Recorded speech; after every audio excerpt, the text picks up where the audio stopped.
एक जमाना था जब बाबर आजम के बारे में कहा गया कि भाई एक लड़का आया है जो Virat Kohli, Joe Root, Kane Williamson, Steve Smith से बेहतर खेल सकता है, इनसे बेहतर जा सकता है। लेकिन जब तक इस बारे में लोग बात कर रहे थे तब तक पता लगा गुरु बाबर तो किंग का के भी नहीं है। और अब खबर आई है कि गुरु जायसवाल ने भी बाबर आजम को पीछे छोड़ दिया है। मतलब वो लड़का जिसने 10 टेस्ट मैच खेले हैं वो भी रैंकिंग में बाबर आजम से आगे निकल चुका है। एंड दैट डिफाइंस कि बाबर आजम कितने बुरे दौर से गुजर रहे हैं।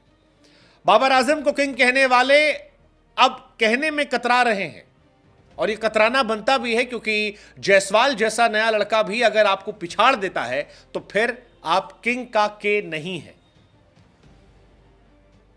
विराट, रोहित ये सब कई बार खेलते हैं, कई बार नहीं खेलते, लेकिन बाबर आजम वो खिलाड़ी हैं जो सारे टेस्ट मैचेस खेलते हैं, सारे वनडे खेलते हैं, सारे T20 खेलते हैं, अंडू झंडू सारी टीमों के सामने खेलते हैं। कई बार पाकिस्तान में उन पर आरोप भी लगा, कई बार आमिर जैसे खिलाड़ियों ने भी कहा कि दुनिया के बड़े बल्लेबाजों और बाबर आजम में अंतर यह है कि बड़े बल्लेबाज छोटी टीमों के सामने मैचेस छोड़ देते हैं, वो बड़ी टीमों के सामने जाते हैं। बाबर जो है वो हर छोटी मोटी टीम के सामने जाते हैं, खेलते हैं और रन बनाकर अपने स्टैट्स को बेहतर करते रहते हैं। लेकिन इन सब के बावजूद अगर यशस्वी जायसवाल जैसा लड़का आपको पीछे छिड़ा देता है तो फिर सवाल ये होता है कि आप टॉप के प्लेयर तो नहीं है। ये सारी कहानी इसलिए हो रही है क्योंकि आईसीसी की टेस्ट रैंकिंग आई है और टेस्ट रैंकिंग में इंडिया के कई खिलाड़ियों का जलवा दिखा है। रोहित शर्मा, विराट कोहली, जायसवाल, ये सब वहां पर जलवा जलाल किए हैं। लेकिन जो बड़ी खबर बनी वो थी बाबर आजम के बहुत बड़े झटके को लेकर।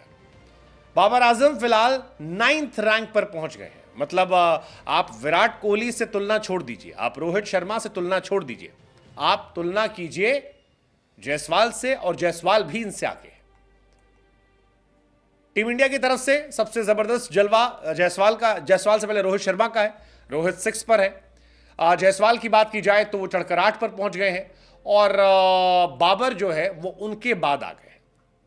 यही सारा सवाल शुरू हो रहा है कि यार कहां कंपटीशन चल रहा था, Joe Root, Kane Williamson, Rohit Sharma, और कहां पर आप ढुलकते ढुलकते ढुलकते ढुलकते 9th पर आ गए, और वो भी तब जब आप अपने घर में बांग्लादेश के सामने और इधर उधर मैचेस खेल रहे हैं। आईसीसी की टेस्ट रैंकिंग में फिलहाल जो रूट जो है वो टॉप पर है। रूट की जड़ें बड़ी मजबूत हैं। बीते कुछ सालों में फैब 4 में सबसे ज्यादा अगर किसी क्रिकेटर ने अपने आप को इंप्रूव किया है तो वो जो रूट है, इसलिए वो टॉप पर है। जो रूट के बाद जो खिलाड़ी सबसे ज्यादा अपडेटेड या है वो नाम है केन विलियमसन, तो वो दूसरे पर आ गए।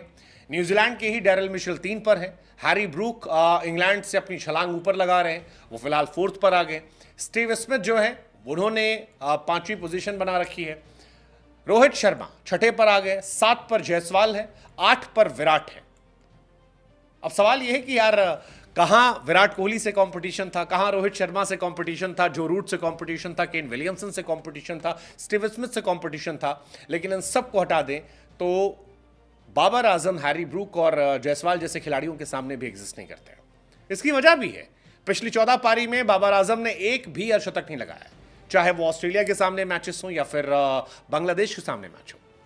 हाँ, पाकिस्तान के लिए कोई खुशखबरी आई है तो वो खुशखबरी है रिजवान के तौर पर, क्योंकि आज तक की हिस्ट्री में पाकिस्तान का कभी कोई विकेटकीपर टॉप 10 में नहीं था। पाकिस्तान ने तमाम विकेटकीपर दिए लेकिन कभी कोई विकेटकीपर बल्लेबाज टॉप 10 में नहीं पहुंचा। रिजवान पाकिस्तान के इतिहास के वो पहले विकेटकीपर हैं जो आईसीसी की टेस्ट रैंकिंग में टॉप 10 में पहुंच गए हैं। ये उनके साथ एक एडवांटेज हुआ है। जायसवाल खुश होंगे, 7th पर है, 740 रेटिंग है। विराट कोहली जो है वो 8 पर है, 737 रेटिंग है।